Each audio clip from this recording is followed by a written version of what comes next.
was there an opportunity like that a fighter aircraft, could you see a Pakistani fighter flying behind a civilian carrier, and you allowed them to No. move away or go away? Was there an opportunity? No, I'm just saying that this was I'm trying to bring out the thought process of Pakistan as a state. To move its civilian aircraft. That's what I'm trying to bring. I'm trying to bring out that you moved your civilians indirectly as for whatever purpose. I mean, why even though NOTAM was on. Yeah, NOTAM for them was not on. I mean, they had to decide to close the airspace, which they didn't do. They should have closed their airspace. Wasn't it on for Pakistan too at that? No, Didn't they put it Pakistan, that is for the government of that country to issue. Did they issue or no? No, they did not. That is the huge issue. And that is why the Indian government brought this out, that Pakistan civil airlines were flying. And the first thing you do when there is this type of threat is that you close your airspace. It was closed, right? All international carriers were not flying over Pakistan. I said national and Pakistan carriers. Their international. Yeah. So doesn't the world look into this matter? Like, which means that suppose a PIA flight is flying from Venice to Islamabad. I'm just randomly saying. Why will they allow their citizens to sit in a PIA aircraft, knowing that Pakistan International Airlines can fly in a conflict zone? Doesn't that matter to the world? I think it tells you what a mindset. I think that's what we should look at. And sir, it's not a military mindset, right, sir? To put a civilian in front of you. Like, we never do it. The moment this thing happened, we ensured that our civil population was protected. 32 airfields were under NOTAM. The reason I'm asking you is that you have to know the mind of your enemy, right? As a forge, you need to know the mind of your enemy. If your enemy is not behaving like a uniformed military army is supposed to behave, it's behaving more like a jihadi army, which is using a civilian front. Even the terrorist targets, if you see the target that we hit in Bawalpur or in Muridke, they had their terrorist training camp, and outside they had a mosque and a public health center. So now you're talking in terms of it's a military jihadi complex, and so your enemy is not just a military, is not just a uniform military, right? So do you get to understand that mindset where they can do that? Is that how you got to see? I think the best way to describe this is irrationality. Which is more dangerous. It's extremely dangerous. Irrationality is a very dangerous form of warfare, because that's why their targets were civilian populations, religious centers. I mean, that's irrational. So it's a grey war. We fought. The 4-day conflict is a grey war that we fought? Would you say that? No, it was a war. But I think that, it's irrationality, insensitivity. Insensitivity is another aspect, which is they are insensitive towards certain things. You're being irrational and you're insensitive. Do you watch your, do you need to understand the mindset of the guy in charge there, General Munir? Do you do a psychoanalysis of your enemy at that time? Because you got to predict what he's doing, right? That's a major thing that a forge is supposed to do. इसकी दूसरी तरफ जो बैठा हुआ है, जो कर रहा है आपके ऊपर अटैक, उसका मानसिक स्थिति, उसकी मानसिक स्थिति कैसे है? How are they going to plan their next move? You got to know that. Do you do that kind of? Yeah, so it's fascinating again. There is a very interesting concept called red teaming. It's a very interesting concept. So the US uses it.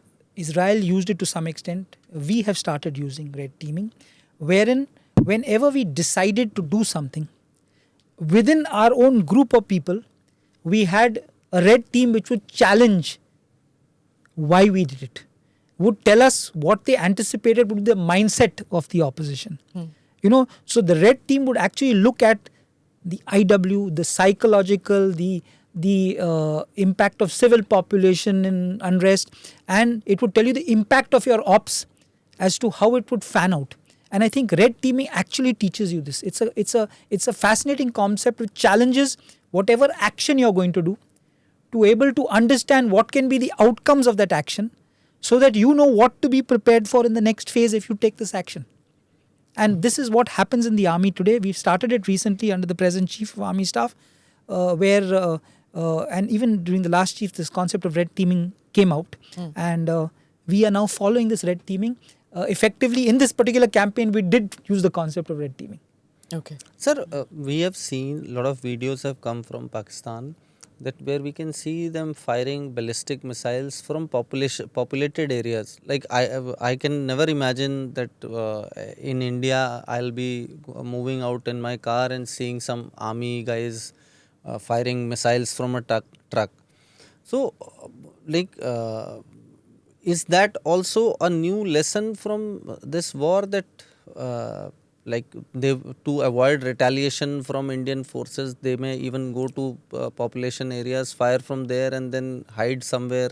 Isn't it something like what happens in Israel-Hamas conflict, where they fire from the Hamas terrorists, fire from populated areas, then hide in the same houses, hospitals, and then act as if nothing has happened, and then when hit they claim when civilians die they claim victimhood.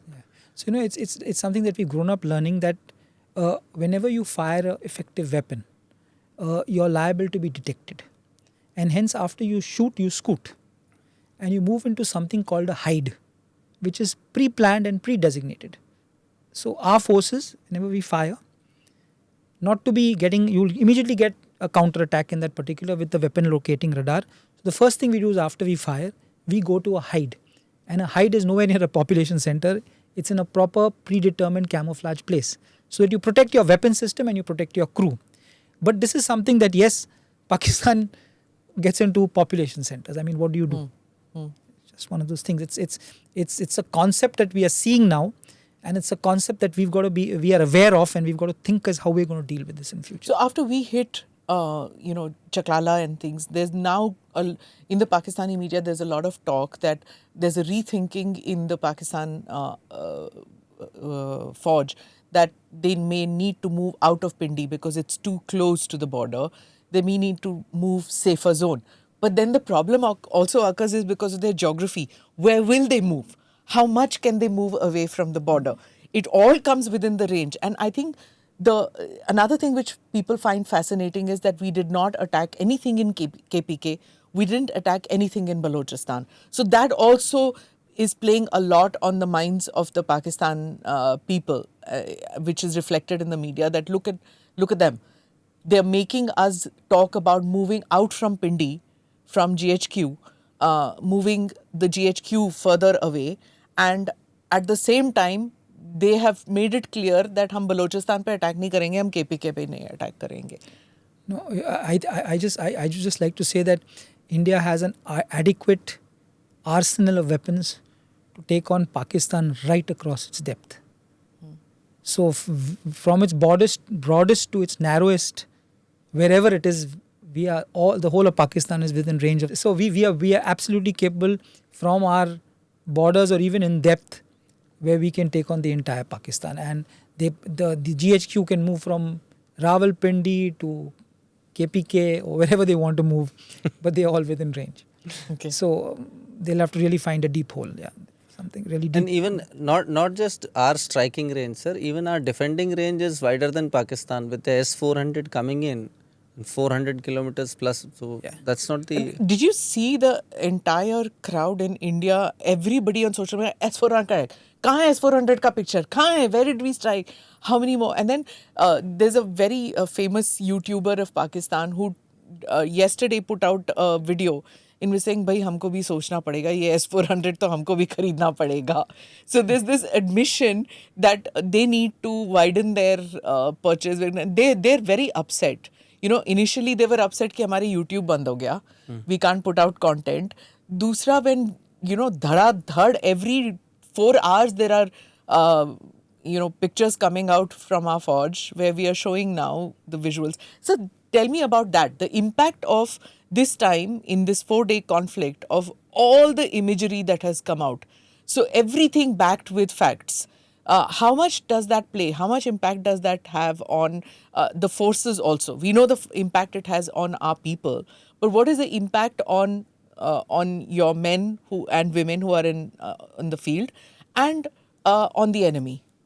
So it's like this, that our job is to protect our sovereignty, our people, and if we've been able to ensure that no harm has come anywhere, I think it's tremendous satisfaction for the defense services of the country. I mean, all the forces together. That it's just unfortunately 5 soldiers who lost their lives, and it's very unfortunate that it happened in this whole conflict. So I think that the very fact that we've been able to protect our motherland from this onslaught, which was aimed at causing a lot of problems in population centers and in our cantonments. I mean, the very fact that we've given this reassurance to our people, not only to our civil population, but let me tell you that a lot of our own Jawans, officers' wives were staying in cantonments. And they were also equally concerned about these drone attacks. And the very fact that we ensured that this did not manifest in any casualty, I'm sure it not only made the soldier feel proud, it made the families feel proud, and finally the population of India feel proud. I think that's the takeaway. Another thing which people have is like, itni jaldi kyun khatam kiya? Lots of people saying, why did we end it so quickly? And why we all the time saying, we hit because you were going to hit us?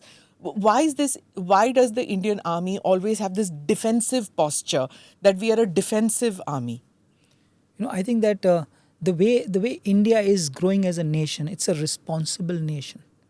It realizes that with economic growth comes a certain amount of responsibility, and with that responsibility, we put restraint on ourselves. And I think that's the major takeaway. It's not that why did we stop. I think responsible nations, progressive nations, economically stronger nations put self-imposed restraint so that we know when to put a halt to things. Okay. Sir, I just wanted to ask you about your Corps of Army Air Defense, sir. Now, I've been covering defense for last 22 years, sir. AD was never at the forefront of war. AD was considered कि हाँ ये भी आएंगे, इनका भी बहुत role होता है. It was all the so and so corps will cut Pakistan into half. Infantry, armored, RT, that they deliver death from a distance and all that. Now, everybody is talking about how strong our AD is. How is the feeling as the DG of the Army Air Defense, sir? And how do you see the role expanding in near future, and how the importance of AD has gone up, sir, within the organization?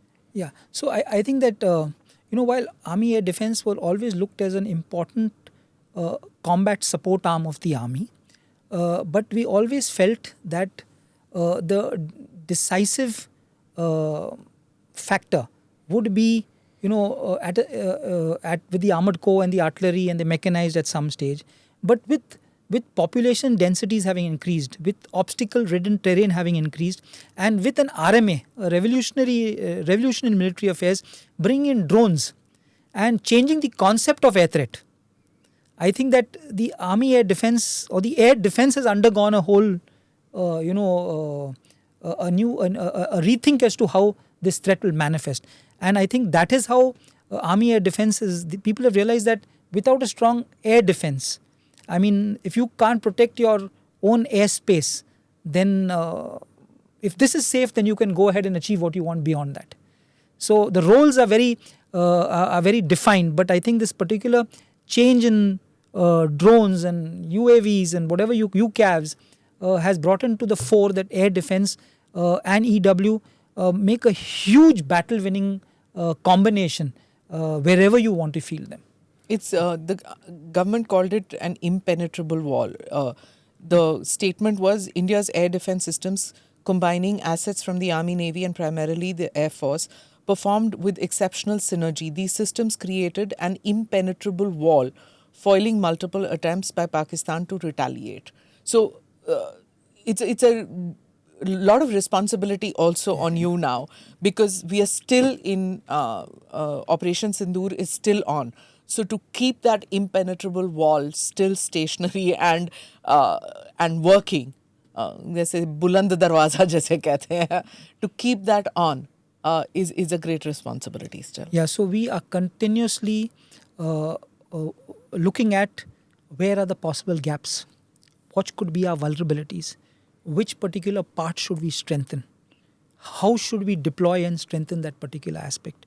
So, it's work in progress.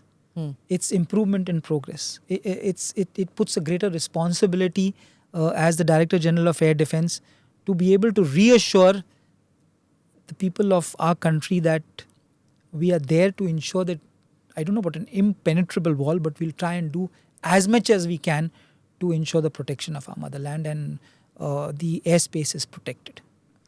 Sir, lastly, I want to ask you, sir. We talked about the religious places that the Pakistanis were trying to hit. Golden Temple was one where they were trying to hit. Now, in north of Amritsar is Vaishno Devi. Now, was there any attempt to hit there also, and was that well protected by AD, sir?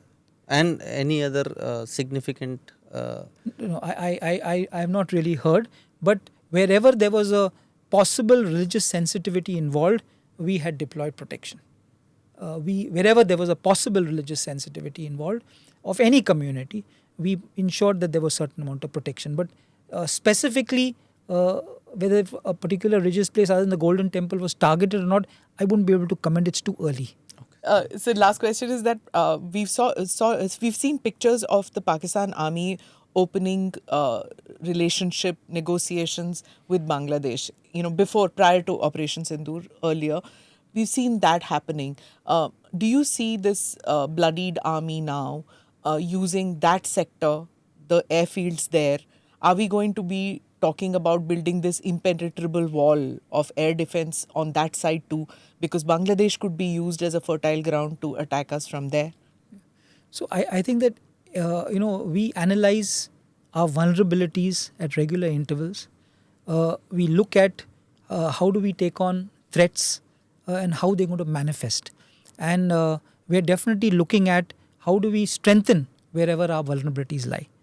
So whether it's in the form of stronger surveillance measures, a stronger detection capability, and a better engagement ability. So this is an ongoing process. Okay. And as threats manifest in whichever form, wherever they come out from, you have actually to, the best way is to be able to visualize them. That's what we are paid for. Visualize the threat and plan how to mitigate, if not reduce, that threat. Right. On that note, thank you so much and wishing you all the best for the future. Thank you so much, ma'am. It's been a pleasure meeting you for the first time, and of course speaking to Ajit and you. It's wonderful that you actually captured the fervor of the Indian population and the people of India as you spoke to me. Thank you. Thank you so much. Thank you, sir.